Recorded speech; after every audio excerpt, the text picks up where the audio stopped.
Ekrem Imamoglu, the well-liked mayor of Istanbul, has been a problem for Turkish President Recep Tayyip Erdogan for years. Imamoglu's win in the 2019 Istanbul mayoral election, a race he won even with the government putting on a lot of pressure, was a big loss for Erdogan and his ruling Justice and Development Party, also called the AKP. Since then, Imamoglu has continued to speak out against Erdogan's government and has become a symbol of hope for those who oppose Erdogan. However, in a move that shocked Turkey, Imamoglu was arrested on March 19, 2025. He was charged with corruption and leading a criminal group.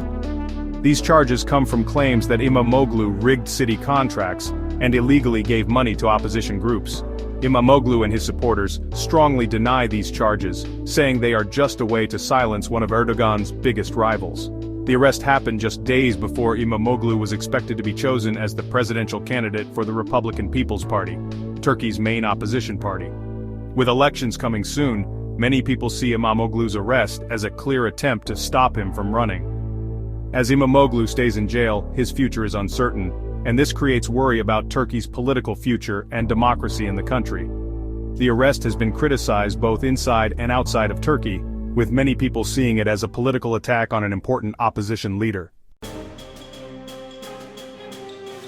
The news of Imamoglu's arrest spread very quickly across Turkey, causing many protests, the likes of which haven't been seen in over 10 years. From the busy streets of Istanbul to the capital city of Ankara, tens of thousands of people went out to protest, showing their anger at what they see as a political attack on democracy. Students, workers, and families from all parts of society came together to ask for Imamoglu's release and for the government to stop its crackdown on those who disagree with it.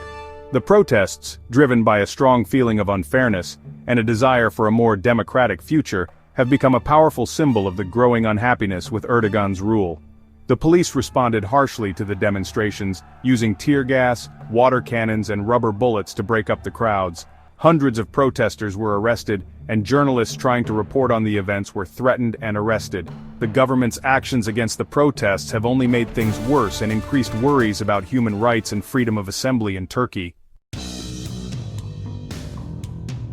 The Turkish government, led by President Erdogan and his AKP party, has responded to the protests with a familiar mix of defiance and disdain. Erdogan, in a strong speech to his supporters, called the protesters terrorists and vandals who want to cause trouble and hurt Turkey. He blamed foreign countries for starting the unrest and promised to stop the protests forcefully.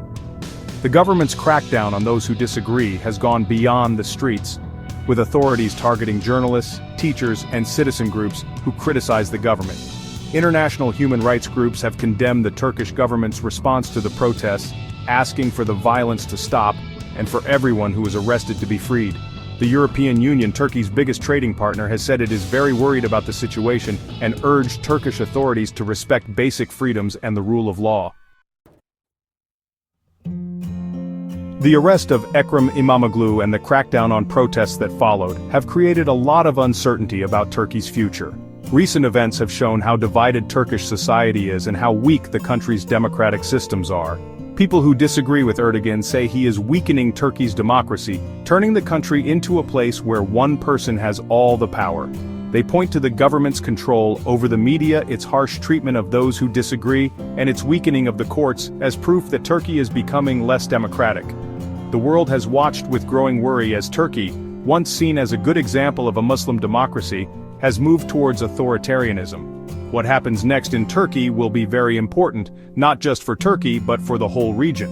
Turkey is at a crossroads, having to choose between a future of democracy, human rights, and the rule of law, or one of authoritarianism, repression, and instability.